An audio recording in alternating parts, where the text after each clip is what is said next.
Namaste, good evening, and good morning to all of you who've joined us here. And to what is going to be over the next 90 minutes, we're going to be in conversation with Professor Vamsee Juluri.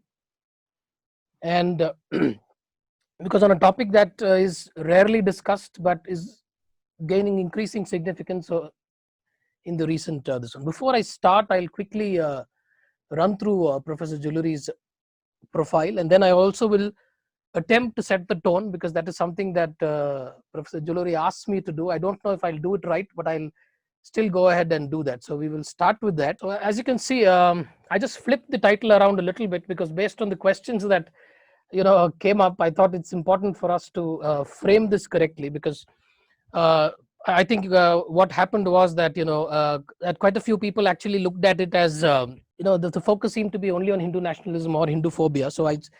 So what the focus actually is on what should media researchers be more concerned about, and then Hindu nationalism or Hindu phobia. And today we are going to be in conversation with Professor Vamsee Juluri, Professor of Media Studies, University of San Francisco. Very briefly, Professor Vamsee Juluri is the author of several books, including Becoming a Global Audience, Longing and Belonging in Indian Music, Television, and Bollywood Nation, India Through Its Cinema. And his most recent book is The Firekeepers of Jwalapuram, part 2 of the Kishkinda Chronicles. Like I said, this is a very short introduction. Since we also wanted to set the tone, I thought there would be nothing better than to actually read 2 passages from a book that has, to a large extent, changed the way I have started to write over the last 2 years in particular. These 2 passages actually are from Professor Juluri's book, Writing Across a Cracked World. And I'll just quote: "The anti-Hindu or Hindu-phobic narrative, as we are calling it increasingly, is embedded in what we might call a dominant paradigm in academia. Like American social sciences in the 1950s, before the Marxists, feminists, and third worldists hit it, and hard at that, it is recoiling from the forces of reality and change, confronting it from all sides, but not changing within. It is a tense moment in history we are in, when the world is changing, but those who tell the stories about it refuse to see that change. We must therefore understand the logic of narratives well in order to change them. A narrative is fundamentally made up of words, and that is where we should focus." Can everyone hear me? I think some of them said they can't hear me. So like I was saying, a narrative is fundamentally made up of words, and that is where we should focus. Unfortunately, much of the discussion on changing the narrative among Hindus has ignored this fundamental element, while focusing almost entirely on things like ecosystems, networking, financing, and the sort. Recognizing the role and the power of words is the first step to engaging with the narrative battle. I keep going back to this book, and I would suggest that all of us who write, whether professionally or simply engage on social media, should read this book and use it as a reference point to make all their writings. Thank you, and I'll hand the session over to Professor Juluri. Thank you, Ramesh ji, and thank you to everyone who's joining on this Sunday morning. It is Saturday night here in San Francisco, and it is such an interesting time. We have been indoors for several months now, and I hope things are getting better back home in India. And of course, in the US, we've been indoors for another reason too. The last few days have been very tense and chaotic. A lot of grief, a lot of anger, and of course, a lot of all kinds of propaganda, counter-propaganda, madness all around. So it is a very strange time indeed. But I'm very happy to be spending this time here reviewing the literature really with you. Ramesh ji suggested that I try and convey the academic context, the media studies context of this whole discussion, on Hindu representation, whether we should, as most of my colleagues in my field insist, be worried about Hindu nationalism as the definitive concern in media studies today, or should we broaden the debate and start taking this idea of Hindu phobia in the media seriously as well, which has been my contention in a lot of things I've been writing. And I uh, am not sure what um, interests have brought you to this conversation. I mean, my guess is you know something about what is happening in the world, and perhaps you have sensed that something is not really right about how the media is doing its job these days, whether it's the news media in India or the New York Times, Guardian, BBC, all these big global news organizations, or pop culture, cinema. So perhaps you're sensing that there is something that we should take seriously in here. And so the first thing I wanted to clarify is that um, I want to really try, along with you in conversation with all of you together, uh, approach Hindu phobia really from the point of view of my own discipline, its contributions, its interests, its quirks, and lay it out there, um, and try and move us away from the kind of loose chatter about Hindu phobia that tends to dominate the internet, because the internet is a wild place. It's enabling connections like this, but then when you go to Twitter or Facebook, there's so many different kinds of voices, experiences, momentary moods, impulses, reactions, and most importantly, lack of self reflection regarding the nature of social media itself. That's something I'm seeing a great deal, because I do write quite a bit on Twitter, Facebook, and in popular media, in addition to academic writing. So I think as a media uh, researcher, I keep thinking about how, in a sense, the social media base of Hindu activism or writing about current issues has sort of trapped it into a bubble. And then there is the academic side. There are some overlaps, but I want to really try and emphasize that you know uh, we need to understand how you would approach this issue of Hindu phobia, right, from the point of view of media studies. And if you want to approach it from the point of view of media studies and the kind of rigor and assumptions with which a social scientific scholar would do it, we have to concede that, first of all, this topic is not even accepted universally. It's barely even accepted. In fact, it's resisted, it's looked down upon. Instead, the dominant concept or proposal or idea in media studies, in social sciences, in South Asia studies is the notion of Hindu nationalism. And that's almost like a given, right? So I have been writing and trying to question this rigidity and try and see if we can be truly objective, in analyzing the media here, and see if a case can be made for studying Hindu phobia, and also share with you some of my findings so far. Okay, so I'll give you a quick overview about what media studies is, and uh, how we can go about doing it. Let me just start with one question, and perhaps if you like, you can answer on chat. Uh, what do you think is the longest time you have gone without checking your phone? I'm just curious. Does anyone want to take I mean, from the time you got a phone, a smartphone, or whatever, what might be your record? 2 days, 24 hours, 3. That is pretty good. That is pretty good. Okay. I don't know whether you were in a pilgrimage or in Sabarimala or somewhere really. Yeah, I think a chunk of hours is probably Maunavratam. This is amazing. Thank you. All right, so you have plenty of meditative consciousness, good energy, detachment to be a media studies scholar. And I wanted to ask that question because today thanks to this technology in particular, there's almost no time when we are not implicated in in the media world, right? And that is so new. Even when you compare it to, say, 20 years ago, um, it wasn't the case. Okay, right? There were whole chunks of time when you were not really consuming media. You were doing other things, or at most the media was reading a book or something, or watching TV or going to a movie. But now we have this situation where people are born into consumption of images, moving images, sights, sounds, ideas, propaganda, all sorts of things. It's so incessant. So the fact that you know we are still able to take some breaks is a good thing.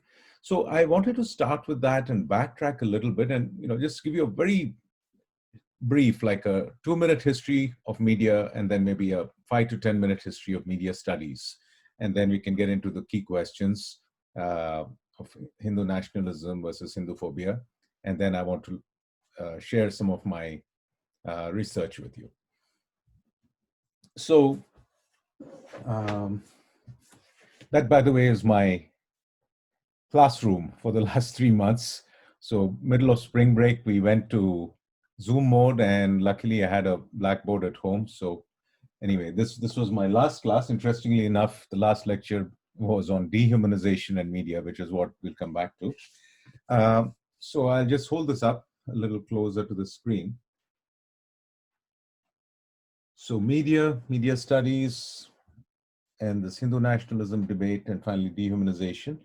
So what I want you to think about here very simply is this. In the field of media studies, when we talk about media, we are talking essentially about these elements, right? If you look at the history of media, it starts with speech, the oldest form of communication there is, goes back thousands of years. And of course, in most American media classes, this would be a token mention, like speech or oral cultures. But the last year or two, now that I've started reading a little more about Sanskrit and the philosophy of sound in Indian thought, I end up giving my students like 3 to 4 classes at least on the importance of speech, right from ancient Indian times. Anyway, then there's writing is invented, and then books starting around the 1500s, the Gutenberg press, newspapers. Then from the early 20th century, we have pretty much, this is all the media that we are talking about. Cinema, from the 1920s, radio, from the 1950s, television, from the 90s, digital media. Okay, so when you look at the object of study in media studies, it's, for the most part, it's just about 100 years old, right? Okay. It's actually almost like the centenary year of modern media, and also the field of media studies. So what I want us to think about for a second is how vastly different human experience has become in these 10 decades or so compared to all the thousands of years before. Okay, so for thousands of years, human beings have communicated largely with sound, with speech, music, and of course there are other media too, sculpture, art, etc. But it's only in the last 100 years we've gone through this very intense sensorial, experiential revolution. First being immersed in movies, and then radio, and then the domestication of cinema, in a sense, when TV comes home, and now the domestication and miniaturization, and I guess ubiquitization, I don't know what else to call it. I mean, this thing which is always with us and calling on us to look at it and get into some argument on Twitter. Yeah, I love that phrase there, Mauna Vratam. So Mauna Vratam is the ultimate resistance to the media world. And I'll be sure to introduce that phrase in my next semester as the most meaningful thing media students can do once in a while. So anyway, so this is the field of study. Now, what is media studies itself? So media studies began around the 1920s or so. Okay, very interdisciplinary field. Before that, I mean, some people argue that rhetoric and communication, the whole Greek tradition, is sort of the precursor. But really what uh, this field of studies began with in the 1920s is a heavy social science approach, and particularly a psychology approach. Psychology was sort of the main field. So these early media researchers were mostly trying to determine what kind of influence media had, um, and they tried to determine it through methods like experiments, surveys, interviews, participant observation, these kind of things. Research was very, very quantitative, empirical, and most data naturally, was inconclusive. But at the same time, um, both among social scientists and also just regular commentators, a sense of the importance of media was growing very quickly, because media studies, in a sense, emerged from a concern about this particular word, and that is propaganda. Okay. So 1920s is just after the First World War, and the US is concerned that information, deception, leaflets, all of these are proving to be powerful tools of war. So they decide to start investing in studying communication, essentially as a tool for war, both defensively and as aggressively. 20s and 30s, a lot of research gets done on communication, largely from the point of view of propaganda. And 1930s, of course, propaganda gets elevated or denigrated, whatever, into a very powerful tool in Nazi Germany, uh, in the US military to invest in all kinds of outright propaganda measures. So that should be a reminder that whatever you're consuming today, whether it's television or cinema or even small little tweets on Facebook or Instagram posts, uh, all of this has been driven and developed and shaped by interests of war, okay? Big geopolitical interests. Okay, so when we sit on Twitter and argue or talk about things, we need to have some perspective sometimes. That yeah, yes, we are free people, we are citizens, we have the freedom to speak our minds, but what we're up against is really big forces. Okay? And um, anyway, so the World War II comes and goes, and then media research starts to become a fairly well-established field. And so just a little context. So until this time, actually, the word media studies doesn't catch on. It's still called mass communication research. And 1950s, 60s, it starts to get established in India too, like IIMC, Indian Institute of Mass Communication in Delhi, Jamia, various schools of mass communication. And the field till about the 60s or 70s is largely concerned with, this topic, effects. Okay, so researchers are trying to figure out, how media influences people. And another big word, particularly in India and the developing nations, is development communication. Okay, so that was a big paradigm. 50s, 60s. So if you, I don't know if any of you remember a show called Palu Chelu. Uh, okay, I can see that many of you are post 70s or 80s. So in the 70s, when television started in India, thank you. Yes, I have at least one generational brother here. So when TV came, for example, to Hyderabad in the 70s, there was very little programming. Okay, it was mostly agriculture and patriotism. That was it. And Palu Chelu was like Krishi Darshan. It was like the rural program. So in India, TV sort of went commercial with Ramayana and Star Trek and everything only in the 80s, and then of course 90s onwards, satellite TV came and it exploded. So I'm mentioning this rural part because this vision of communication as a tool for national development, for educating farmers, all of this was sort of what the field was about in India, particularly 60s and 70s. Till the 60s and 70s, let's say. Now, starting in the 60s, late 60s, things began to change. A sort of a huge revolution academically took place, some of which Ramesh alluded to in the quote he read. You know, um, I mean, a simplistic way of putting it would be to call it like the leftist revolution in the academy or something like that. But really, I think it was more complex than that. Particularly in the US, it was a revolution against Eurocentrism. It was a revolution against social sciences, which were, just blindly kind of telling the students to gather data and, uh, fit everything into the American Cold War war machine imperial project. Um, no, don't ask questions. But things started to change. I mean, there were uprisings on campuses, in Berkeley, in London, in New York, in Paris, and students started demanding, that the classroom address real world issues. This was also the time of the rise of the counterculture, because they were getting sent away to a war, and they didn't want to go and die in Vietnam. So all these things started happening, and this was a time really a lot of different diversity of voices began to emerge in academia, like Black studies, Latino studies, women's studies. All of this was happening. Um, and the key concept at that time really started to become the question of representation. Okay? So it was philosophical, philosophically, a lot of scholars were now arguing that the whole premise of social sciences, that it could produce universal knowledge, was flawed.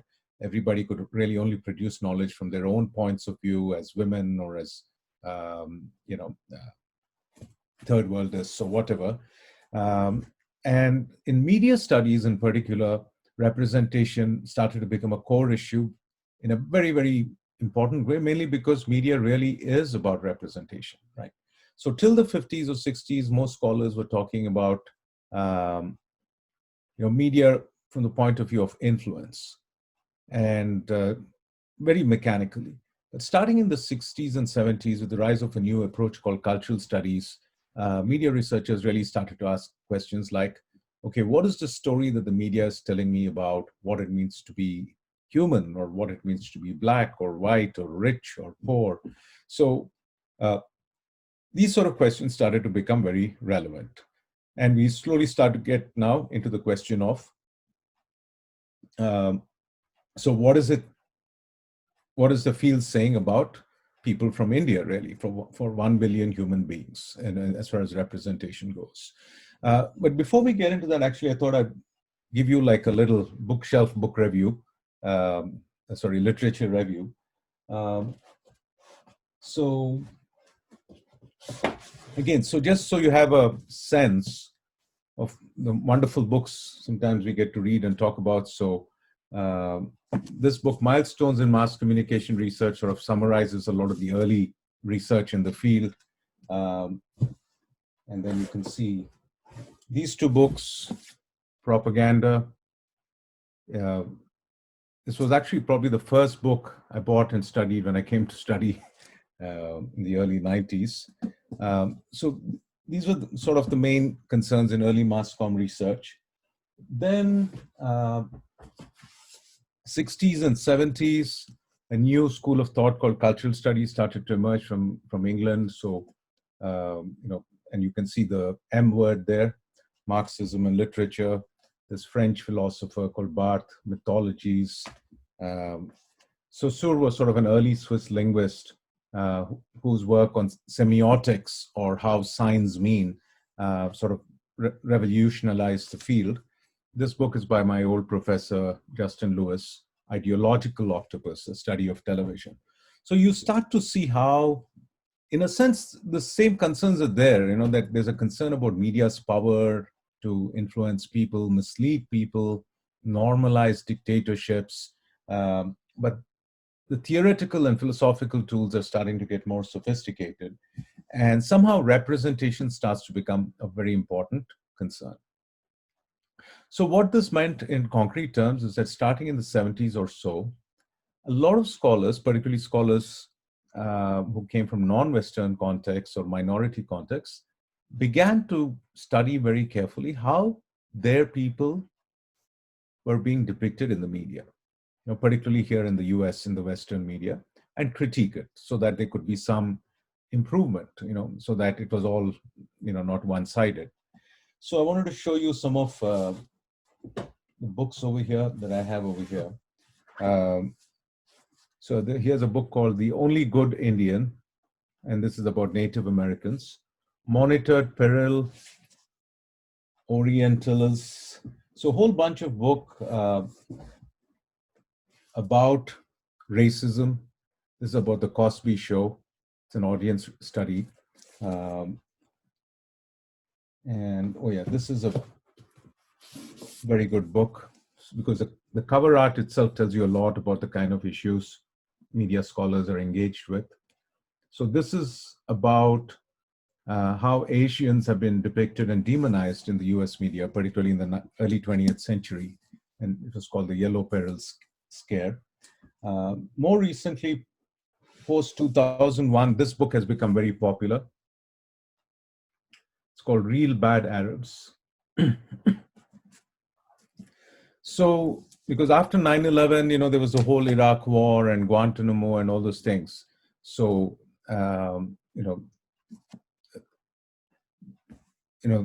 American universities became very concerned about, playing down racism against Muslims, and Islamophobia became a very hot topic. And a lot of scholars began to work on it. And this book is one of the most famous examples of that. And this one, Orientalism, is a very famous book, 1978. So this is sort of a very important concept because Edward Said, looked at where all the stereotyping and racism in the media comes from. And he said, look, it comes from colonial times because from, the 1490s till the 1950s, the British and French, and Portuguese and Spanish before that ruled the whole world. So they created this whole discourse about people from different parts of the world, and the stereotypes, the representations just keep repeating themselves because they're all steeped in power. Okay? So the story that, say, a British writer tells about India, and whether it's true or false, ends up having a lot more power behind it than, say, a Tamil or Telugu or Bengali or Hindi writers, account of the West. We are lucky if our stories get published even locally. So, one example I ask my students, is if you're traveling over the summer, especially if you're going to different countries, go see what books are being displayed in the airport bookshop. And chances are in every country, you'll see Harry Potter, you'll see, maybe Amartya Sen, I don't know. You'll see a handful of names because these are like published by multinational companies, global companies, and they're there everywhere. And the reverse is simply not the case. So this is all a colonial legacy, structurally and culturally. Okay. So again, lots of interesting books on representation. This book is about Columbus's stereotypes when he came and genocided here.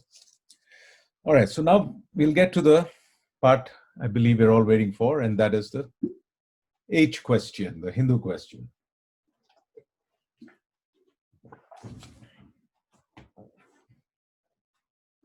Okay. All right, so now this is the 1990s, late 90s, where books like Orientalism and Yellow Peril, all of this is considered very, very normal work in the field, right? So if you're an Arab media scholar, you can study American misrepresentation of Arabs, criticize it, call them out for racism. It's all considered okay. But a very strange thing starts to happen, and I mean, I began to think about it too because I finished my PhD in the late 90s, and it didn't occur to me immediately. I don't know why, because maybe I was too Hindu and I just enjoyed soaking in knowledge. I didn't really go and say, but what about me? What about my people? Where is the critique of stereotypes about my people? It didn't really occur to me. I just assumed Orientalism was a good enough concept, and that. And then by the early 2000s, I started to see what had actually happened in the field. And, so we start to get to this point, Hinduism versus Hindu nationalism. And the whole literature that starts to come out as it pertains to India and Indians generally, Indians in America, and Hindus in particular, starts going in a very interesting direction. Suddenly, the question becomes not so much how Hindus are depicted or stereotyped in the West, but this sort of becomes the key concern, right? That Hindutva. And many, many books start to come out. Martha Nussbaum's Clash Within. And this came out after 9/11. Okay. And, this is like one of the first big books, which you see in every bookshop in America, reviewed in all the top places. And just after 9/11, but this whole book is about how dangerous Hindu nationalism is and all this stuff. The counterpart, Amartya Sen's argumentative Indian. And in my own field, actually, I want to show you two books to give you an example of, am I allowed to say what I'm up against? Let me just put it like that. This is sort of the dominant paradigm in my field. This is actually a good book. I mean, in the sense it's... No, I said I think you should. I think that's part of this one. Yeah. Yeah, exactly. I think even for an academically focused conversation, it's good to always express the human side of what it's like in academia, right? Especially because when we all play on Twitter or Facebook, we tend to forget that all words are not emerging from the same position. The words may be the same, but I mean, I could use the word Hinduphobia, someone else does it, but they're coming from bodies bearing lots and lots of different histories and pain and struggles, and the consequences of who uses these words and how they're used and where they're used is also important, right? And that is why I really spend a lot of time on social media and doing conversations like this outside the classroom, because my hope is to grow the Hindu public sphere, the critical Hindu public sphere. To borrow a phrase from my friend Indumati Vishwanathan, I mean, we are trained in this critical tradition, which could be, you could call it Marxism or feminism or left liberalism, whatever you want to call it. That is institutionally real. That's, it's not a fringe belief. Right wing is a fringe belief, honestly, Absolutely. But there is truth fighting to be born in that fringe belief outside in the internet. And I learn a lot from many of my friends, some of whom are here today on Facebook and so on. But I really hope that the Hindu public sphere, that is, those of you who are not professors or graduate students in social sciences, also get the nuances of what's going on inside academia. Okay? And don't come at it from this conspiracy theory, oh, you guys are all leftists kind of stuff. No, understand the rules of the game so that we can all work together and topple the dominant paradigm, or at least gently ease it on its way. I think there is some I think there is some understanding of the difficulties that people, for lack of a better word, who are within the system and try to speak about it, the kind of difficulties because of the system being loaded towards one side. In that sense, I think there is this understanding wasn't there earlier, but I think there is a growing understanding of that now. At least in the last 4-5 years, at least some of us or many of us have started to see the reality of that. I think it didn't. Yeah, it's very interesting. Yeah, and from everything I gather, it's very polarized. And I mean, informally, I can tell you that I used to have much more freedom in the dominant public sphere, that is mainstream media. Like I used to have a column in HuffPost and Indian Express and everything. It was still a minority view in those circles, but people were open to critique and ideas. But post 2014, it has just not even instantly. I would say it happened around 2015 or 2016. Like there's been a global clampdown. But anyway, in the American Academy, to a certain extent, still honors academic freedom. So I talk about these issues still, and it is my hope that people will, respect truth and reason, and things will change. So let me quickly share the Hindu nationalism school. Okay. Um, so this book is actually one of the most famous books on media in India, written in the last 30 years by Arvind Rajgopal, who teaches in NYU. It's called Politics After Television, Hindu Nationalism and the Reshaping of the Public in India. It's basically about the Ramayana in the 1980s, Ram Janmabhoomi and something.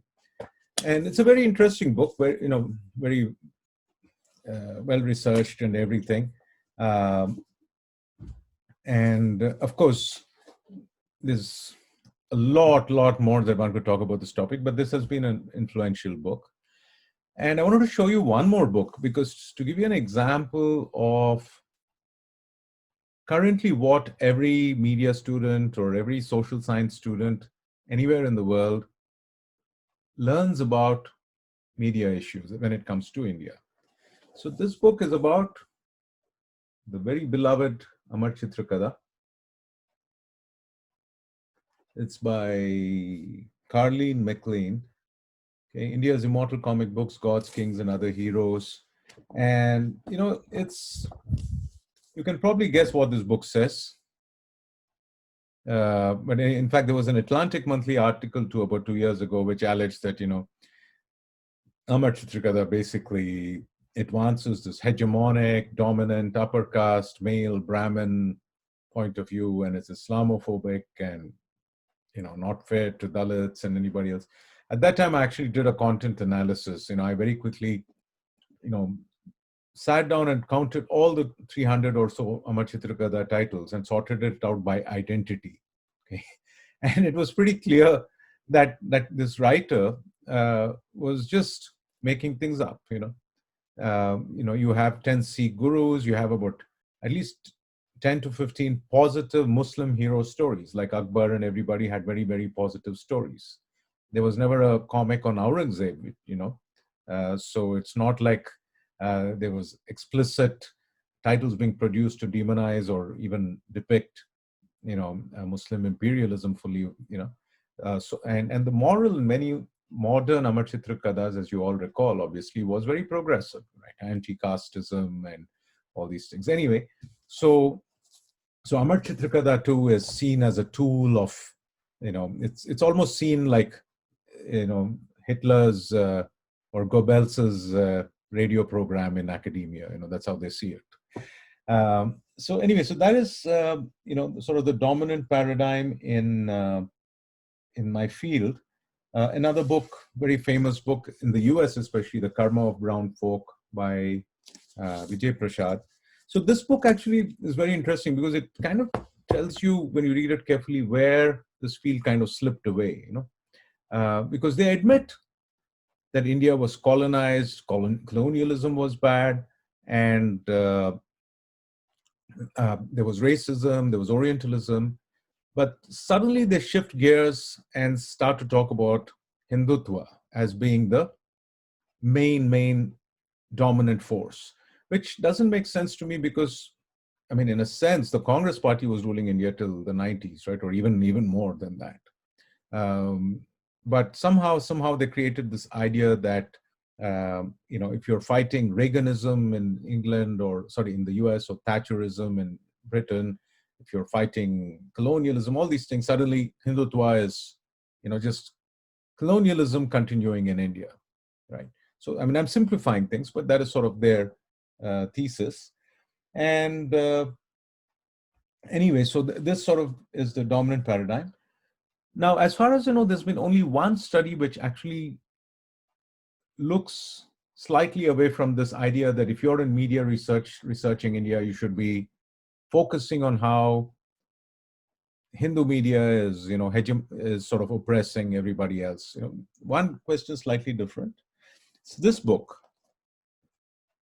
So this is a very somewhat similar to all the other books I showed you for Latinos and Arabs and blacks and Asians.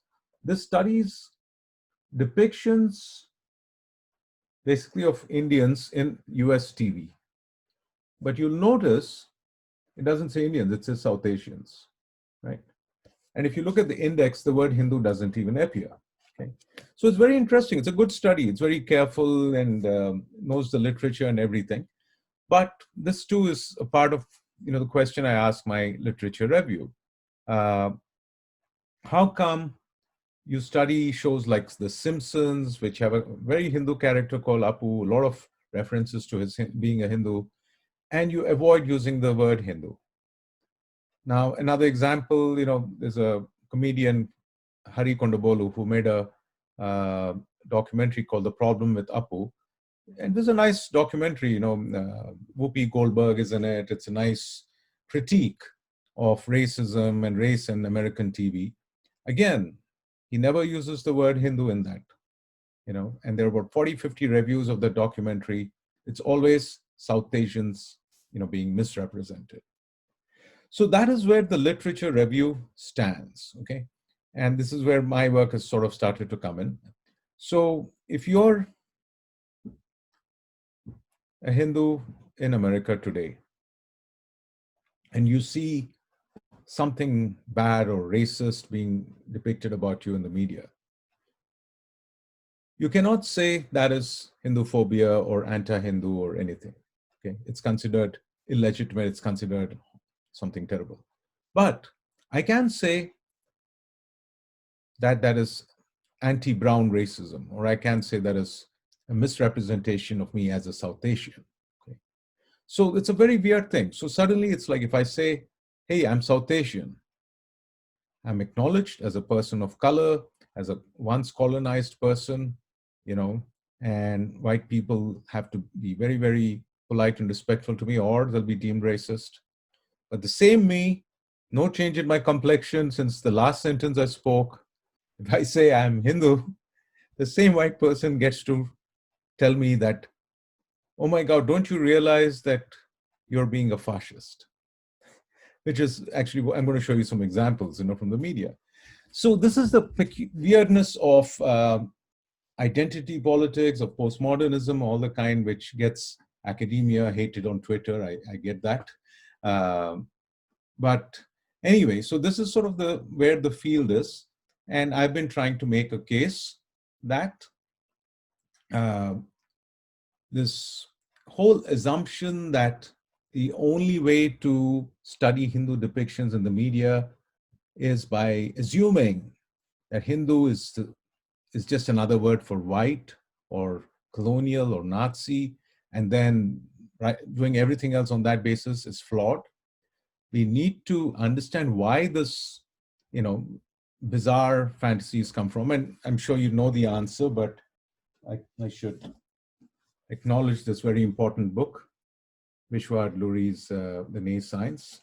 And another book that's also very, very useful, Professor Arvind Sharma's book, The Ruler's Gaze. So there is a little bit of work emerging now, which is challenging this whole Hindu nationalism is Nazism paradigm, but it's still not really caught on.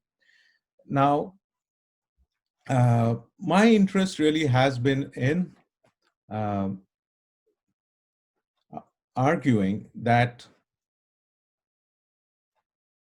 we have a case to study the depictions of Hindus in the media, the same way Arabs, Muslims, Latinos, Blacks, everyone else has done it.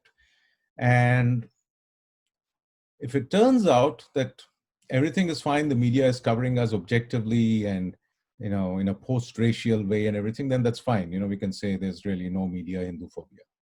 Okay, but the important thing is to do the study.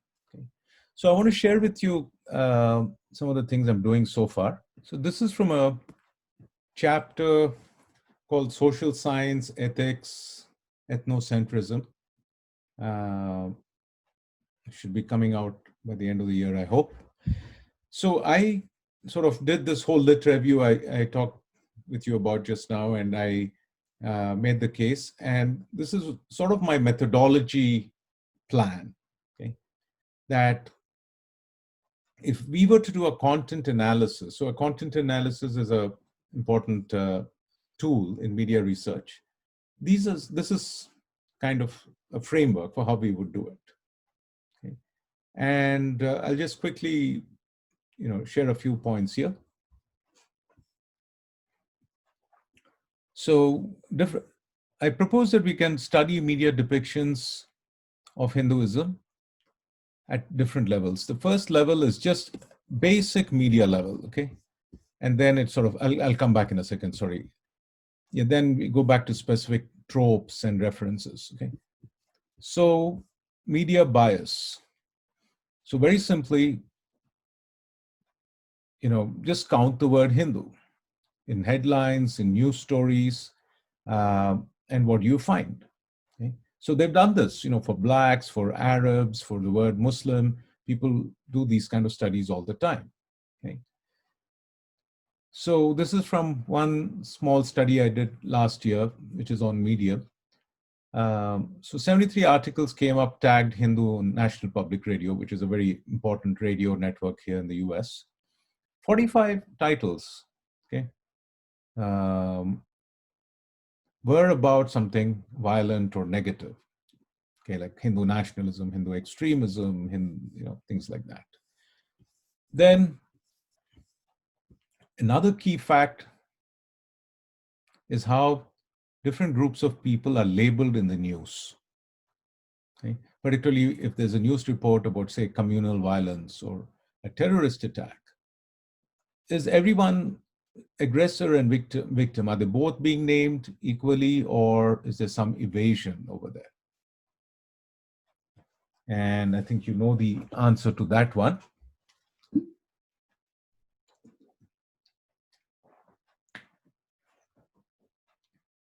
So the example is actually very interesting. This was the Coimbatore bomb blast, which took place in '98. And this was really amazing because the New York Times reported the blasts, but they never mentioned who it's by, not even the group, or forget the religious thing. I mean, they just mentioned the bomb blast, and then you have a whole slew of headlines, about 5 or 6 articles in 2 or 3 weeks. A rise, so the typical American who's scanning through newspapers is going to see bomb blast in India, and next day, rising Hindu tide frightens India's Muslims. Hindu bloc moves closer to power, things like this. So this is very consistent in the New York Times, in terms of labeling Hindus as sources of violence and sources of fear for Muslims. But I mean, there's another paper I have on Medium, where actually I looked at about 7 or 8 major terrorist attacks and how they were covered in the New York Times, and it's very, very one-sided. Another tool that's often used to argue that there is media bias is the quoting. Is there a balance in who is quoted? Okay, and again, New York Times never publishes anything other than its own dominant view. And even within stories, it's interesting how they quote people. Okay, for example, for one point of view, let's say a Pakistani point of view, they may quote a professor, not necessarily from Pakistan, but who's sort of expressing a Pakistani interest point of view. And on the other side, they'll find, some random person so there's imbalancing there. So again, last September or September, when the Kashmir issue thing happened, NPR had a lot of stories on Kashmir, but there was absolutely no one to talk about the fact that one of the big things we are all hoping for from Kashmir is the return of the Kashmiri Hindus to their homes. Images are a big issue. What kind of photos are shown? So one of the things I've noticed informally is when New York Times and NPR and BBC depict news from India, of course, you're familiar. Most of the time, they show a mob with a lot of orange in it and tilak and trishuls. But it's also very interesting. So you rarely see close-ups of Hindu women or children. Okay. Whereas you see a lot of close-ups of Muslims, elders, children, women. But Hindus are usually shown as a mass of young, angry-looking men. Okay. The next indicator of bias we could study would be just false statements, factual errors. So you're probably familiar with this, and I'll show you examples in a moment.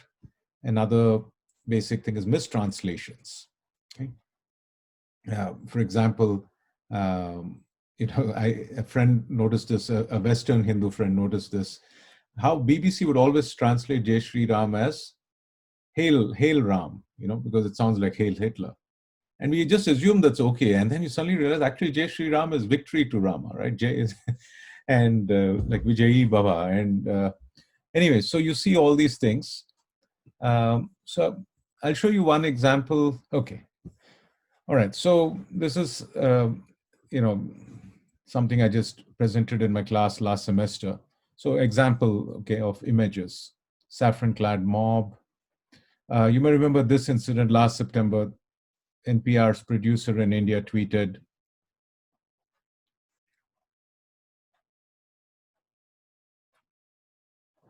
and I mean, so this and NPR is considered to be a very progressive, liberal, classy outlet. So she resigned, but they never really apologized. So anyway, so I did a content analysis soon after this, and this is sort of what I found. So Hindu nationalism is the dominant frame, right? So 45 out of 73 stories where Hindu appears, it's this. So you can see some examples of the kind of stories. Hindu nationalism. Okay, so this is a key finding I wanted to just share with you. Okay, so this phrase appears in more than half, maybe almost 2/3 of the stories on NPR, and it's the same on New York Times, BBC, etc. And you realize these people actually don't even have a clear and honest definition of what they mean by this. Okay, so it's sort of like a wishy-washy concept that they kind of just push in whatever direction they want. Okay, and NPR's correspondent Lauren Freer actually refers to the Hindu nationalism as a response to Portuguese colonialism, okay? Which is so bizarre. I mean, imagine she's a foreign correspondent in India, and she's so clueless about, the basic facts of history. She gets that mixed up, and very, very, juvenile, shallow definitions. And look at the way she says Hindu nationalism has its roots in opposition to Hindu reformers, colonialism, and Christian missionaries, right? A liberal outlet like NPR would never ever propose that colonialism is a good thing, but here they do. So Hindu nationalism is bad. On the other side was colonialism and missionaries, which was good. In India, it's fine. It's okay. You can say colonialism was good. And then you see Milan Vaishnav's quote,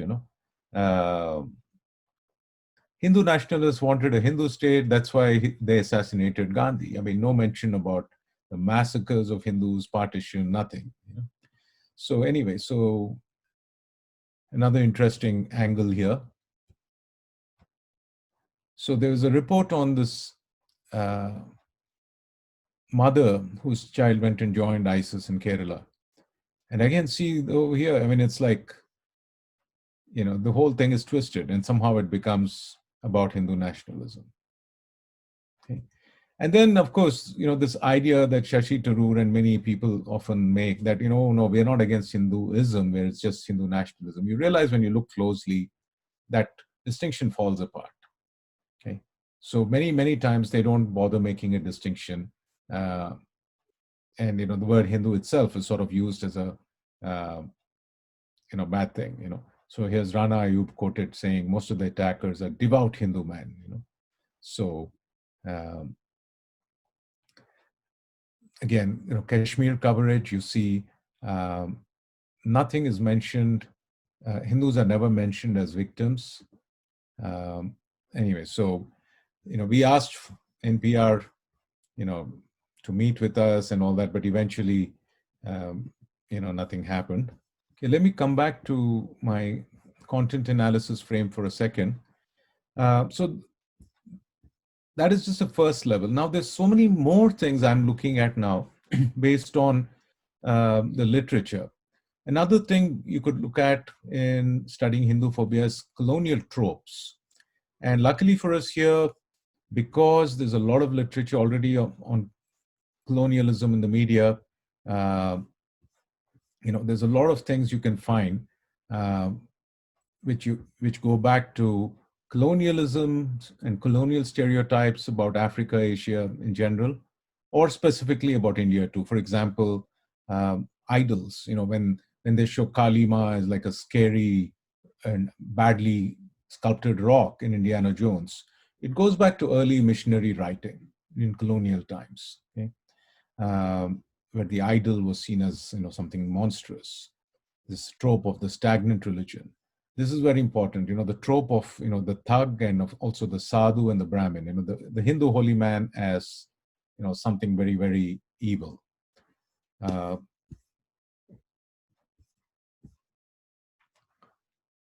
Sati, very interesting. Professor Sharma actually says not only was the Sati phenomenon exaggerated by the British, they even appropriated a protest. Okay, so he says there was a pension that widows were getting from the Maharajas, which the British stopped. So when some of these widows, who were Hindus and Muslims, immolated themselves in protest, the British made it seem like this was sati, and they had to liberate them. So Professor Sharma tells this story. So this is a popular trope, and then of course there's specific tropes about Hinduism which are more contemporary, like Nazism is the most popular one. Uh, the use of swastika, then all the stuff about RSS and BJP. I think number 22 is a very key idea: the denial of Hindu indigeneity. Right, the California textbooks issue you've heard about. I mean, any textbook typically, when they go to ancient India, there'll be a map of Caspian Sea and some arrows coming from there. And caste system, again, a very, very big complex trope. Now, the last category I had is where I want to show you some more examples. I think it's my belief, based on everything I'm studying so far, that it's not simply a question of misrepresentation or bias we're dealing with as far as Hindu depictions go. It needs to be understood really as propaganda and dehumanization. Okay? So some of the things that are going on in the media are, very, very textbook examples of a community being demonized. Okay? Use of tropes like filth, disease, use of dehumanizing collective labels like mobs, animal descriptors, and of course the Kaupis thing. All of these are studied. In fact, this is the book which I've been studying, which is a very interesting book. It's called Less Than Human. It's a study of dehumanization techniques, from a very, very long time. So anyway, so I want to show you a few examples of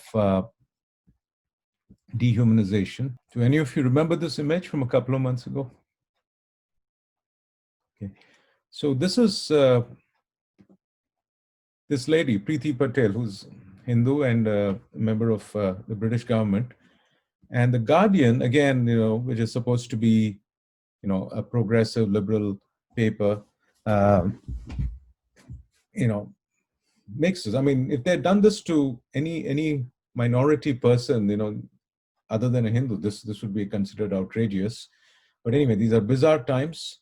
So these are considered classic demonization techniques. Making an animal, making a human being look like an animal, then that scowling expression. It's, nauseating racism there. Okay. So let me quickly go ahead. So it's very interesting. So in this book on dehumanization, he talks about how animal comparisons to human beings, there's so much nuance there, and how propagandists invoke different kinds of animals for different groups of people to create hate. By the way, if any of you have watched this show called Black Mirror, it's a science fiction series. There's one episode called, I think it's called Roaches or something. It's a very, very good episode. watch that and think of all this. So one example, World War II, uh, Germans were called at worst dogs, but Japanese were called rats, insects, etc. And later they found out US soldiers would say that they never enjoyed killing Germans, but they enjoyed killing Japanese. And they used to actually desecrate the Japanese soldiers' remains, which they never did for the Germans.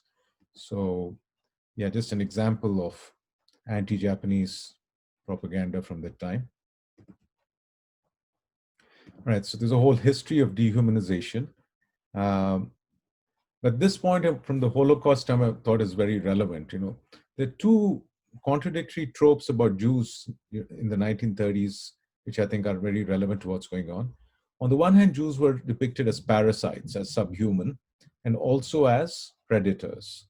Okay, that they had undeserved privilege and power. Just hold on to that thought. Um, then I have some examples of different dehumanization techniques, one of which is disgust. Okay. So for disgust, actually, I deleted a lot of examples I had because it was disgusting. And this is the scene from Slumdog Millionaire where he jumps into the sewage. So this is, I think, done very, very deliberately, to make people just in their minds think of, India with, all of this. Um, the other theme, which is also interesting, is disease. And because that has been very relevant now with COVID and everything, this whole idea that India is a place of disease. So you can see, some reference to cholera here. Okay, let me quickly get to the mother lode. So a lot of the tropes that you still see in the media today go back to the 1920s. This book called Mother India by Catherine Mayo. Um, so it's very interesting. So looking at this description, would you call her a left winger or a right winger? I'm curious. Does anyone want to comment? In today's world, would she be left wing or right wing?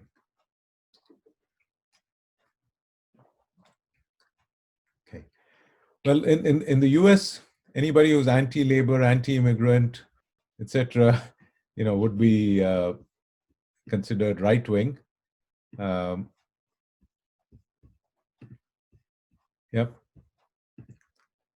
So now, which is why my friends on Facebook, Twitter can see I really, really oppose the term right wing. I know in India it's coming from a different position, but it's a very bad label to stick on yourself when you're writing. Hindu is a very cool word. Nobody can mess with you. Anything you say, if you say you're Hindu, it still got that epistemic clout to it. But Hindu and right wing, or if you put away Hindu and say right wing, because this is the weird thing that's going on. These guys have, propaganda has smeared Hitler onto us. So all this is the baggage that's coming onto us. It's like the victim is sort of being burdened with the sins of the victimizer.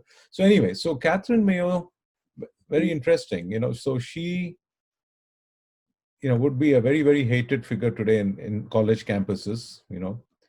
But anyway, so she wrote a book against Filipinos, and then the famous book Mother India she wrote because she really wanted to kind of get the country banned. She went to the World Health WHO and said, "Look, this country is a health risk. You guys should stop letting people travel from here." All this stuff, but even WHO found what she was saying, too much. And of course, she did a lot of unethical things like changing Hindu-Muslim names and so on. So anyway, some of the key things about here is, she had a very open racism and also religious bigotry. Now, so you can see her hierarchy. She very clearly says, there's a superior race, Anglo-Saxon Protestants.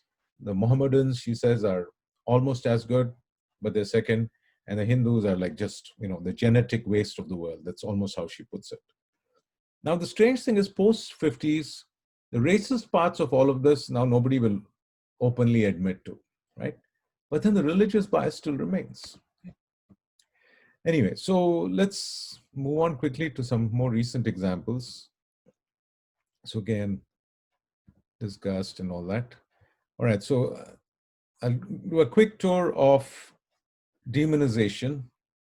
So from Catherine Mayo's time in the 20s till our time, there's some key moments, Indiana Jones, some movies, some, where all these techniques you can see.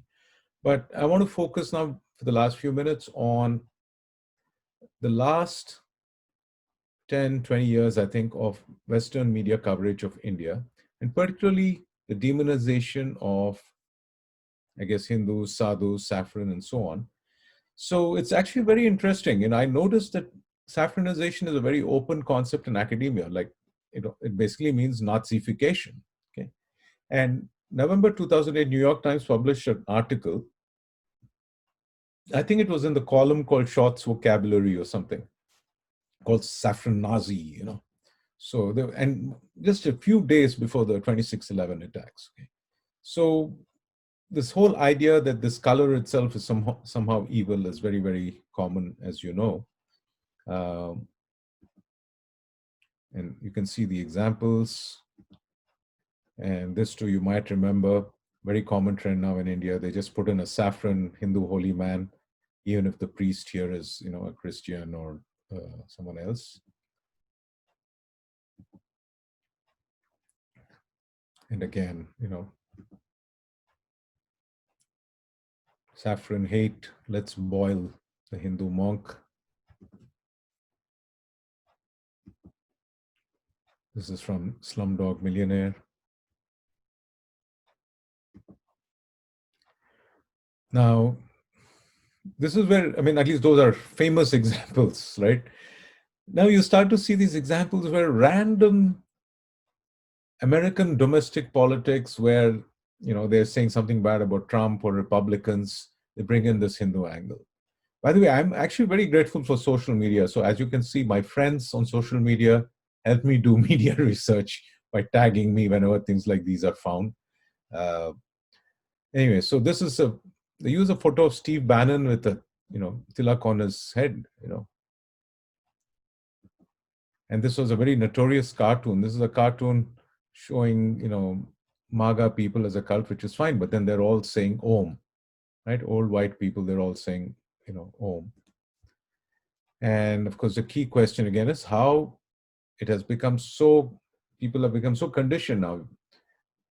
You don't even have to show somebody wearing saffron and, carrying a weapon. Somebody just sitting there and chanting like this can just be put in there and said saffron terrorism. I show this to my students, and when they thought it through. See, one good thing media students do is they get used to stopping and thinking critically about images, okay? Which unfortunately many of us these days don't, because we just keep clicking and sharing and reacting. So they realize, yeah, there's absolutely nothing to terroristic about these people. It's just sheer hatred, So obviously what is happening now is this problem that, Hinduism equals fascism playing out in the media. So you have this, white guy from Germany saying, I'm German and your grandkids will be upset. These are the anti-CAA protests. So again, this is very weird because this guy, probably a progressive anti-fascist white guy, would never do this in Africa. He would never do this in Pakistan or anywhere else, right? Because he knows he's a white guy. He should not be, presuming to teach non-white people, anything. But suddenly in India, like, it has become a convenient temporary reprieve for him. So where he gets to come and tell the poor brown-skinned people that, hey, don't be a Nazi, Look at me, I'm a reformed Nazi. You guys are still Nazi. So this is the bizarre stuff going on. You guys, you might have seen this tweet.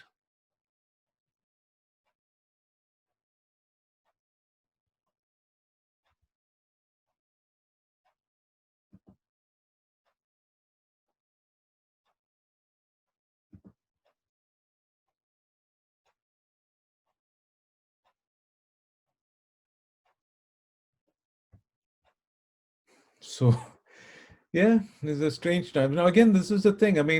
Magazines like this, all of this, they're sometimes so racist, so intolerant, so extreme, so absurd.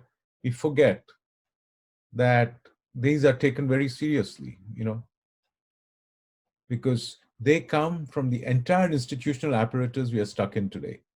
This is the worldview that is, considered normal in your children's schools, in colleges, universities, the companies you work for, everywhere. Okay? So we have to understand that, as absurd as this is not a fringe phenomenon. This is the new mainstream. This is the new reality. And how do we smash it down? Okay, so you mentioned all of this. Some more stereotypes. I'll just take us through the images. So anyway, those of you who are not familiar, let me just quickly show you this. So um, Vishwa Adluri and Bagchi write in the book Nay Science, and they went to the origin of where these depictions of Brahmins and sadhus and holy people in a certain way comes from. Now, a lot of these assumptions actually came from 19th century German Indologists, the first experts on India, who were mostly Protestant missionaries. They had not been to India, they didn't know anything. They projected their stereotypes of Catholic priests and Jewish rabbis. Okay? So they hated priests. For them, the priest was like the worst thing, right? Because they were Protestants. So they just decided to write the history of India. I mean, I'm simplifying a bit, but write the history of India with Brahmins taking the place of rabbis and priests in Europe. And of course, Buddha being sort of the Martin Luther figure. So anyway, so that is just continued through and through.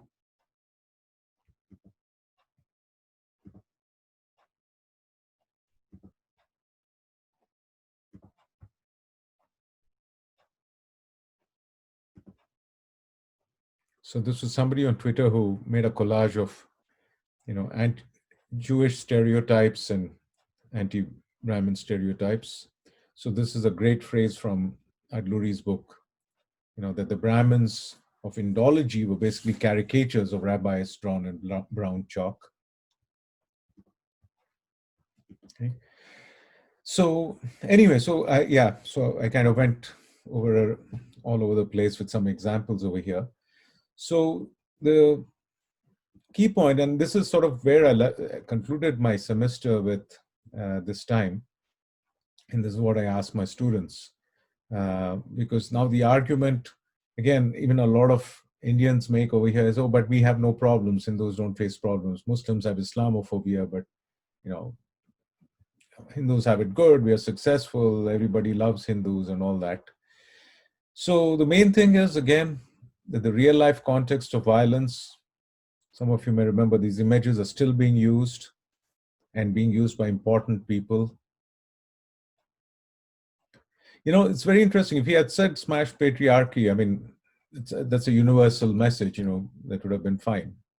Maybe some men's rights people would be offended, and, but this, this is actually an aberration of the whole premise on which the global institutions run today of identity politics. Okay? Which is why, I mean, I keep saying don't use the word right wing and get into right wingism, because it's so easy to puncture all this. Okay?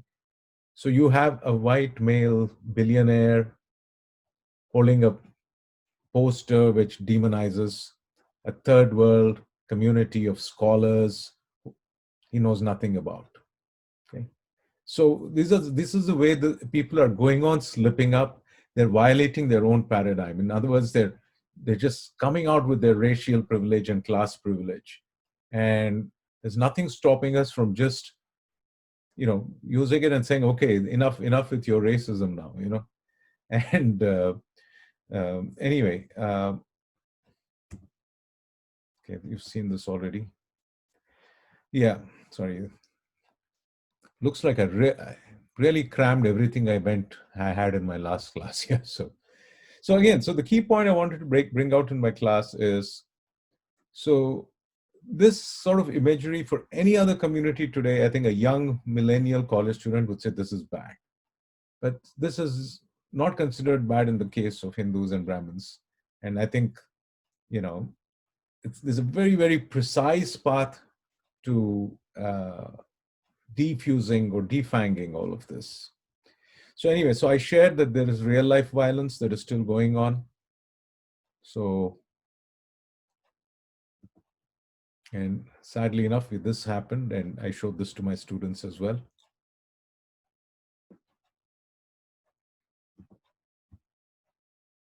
And key facts, and again, this is something which all of us should be aware of. Any oppressed community has an understanding of its key historical moments, and I think among Hindus there is a huge divide where there's some kind of a false pride. I don't know what it is, that we don't play oppression Olympics. We are not victims. I don't understand that at all. Just state facts. I mean, you don't have to feel like a victim. You know, look at African Americans. I mean, they've suffered so much, and they still say black is beautiful or black power. So we don't have to feel like we are victims, but we can just state the facts. And these are all the genocides we've lived through and survived. So this is the last point I left my students with, and I want to conclude with this particular image too.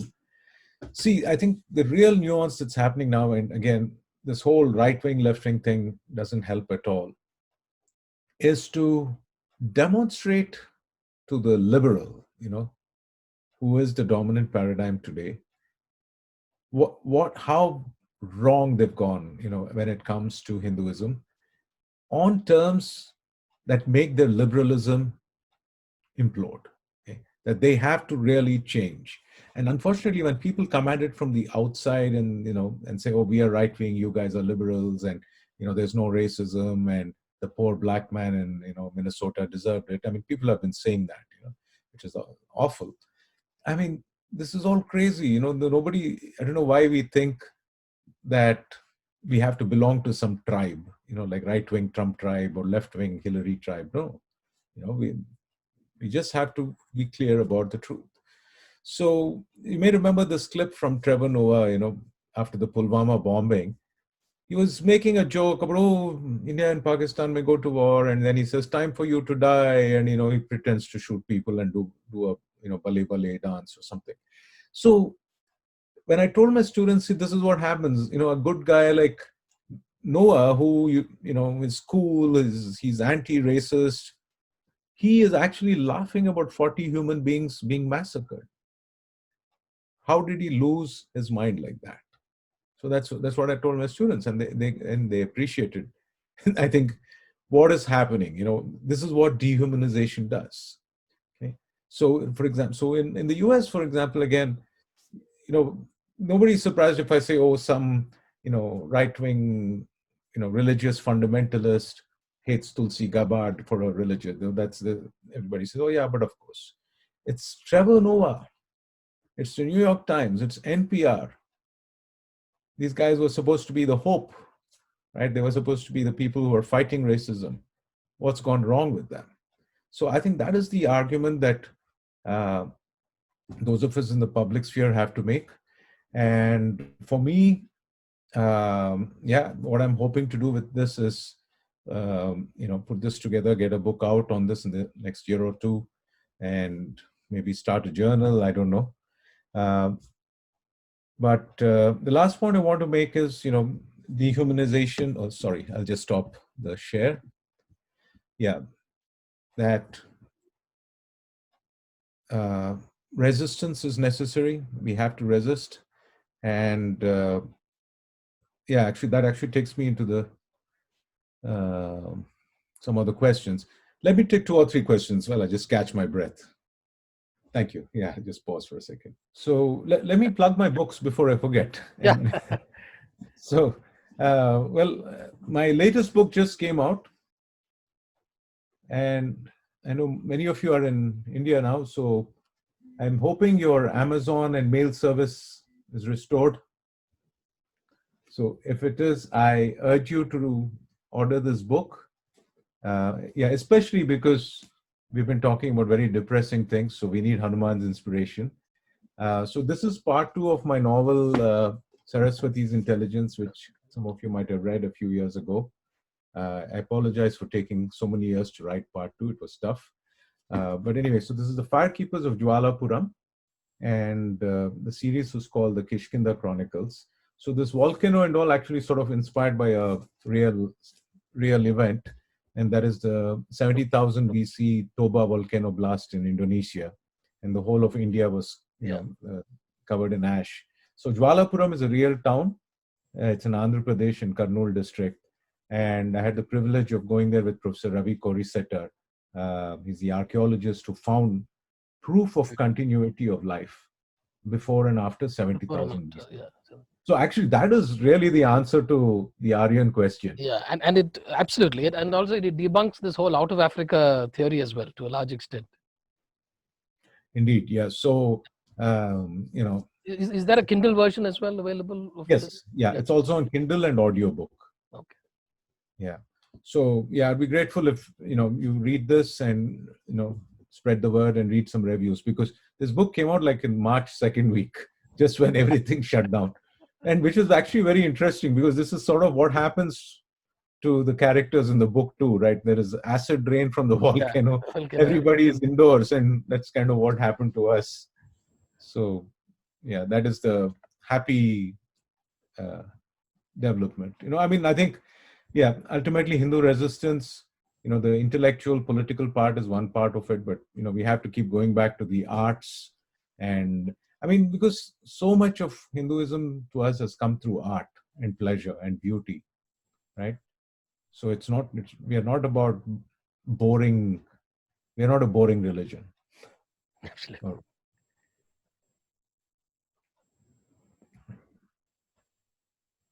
Okay.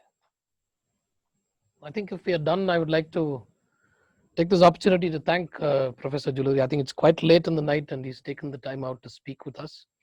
A recording of this conversation would also, be posted, and so that people who have not been able to join or people who have not seen this can also, get to see this. And I think, and also thank you all the participants, those who sent in questions as well. I think, and finally, thank you, Professor Juluri, for taking the time out and spending 2 hours with us speaking on something that very few people actually want to speak about, and also know how to speak about. I think those are the two key things. Thank you. Thank you, and let's keep the Sahana Bhavatu spirit and all Yeah. continue to learn from each other. And remember my bookshelf and the immense Yeah. pressure academia is putting on this. Yeah. We can change it. We lift mountains like Hanuman, but we just have to get the right grip. So thank you for participating today. Thank you.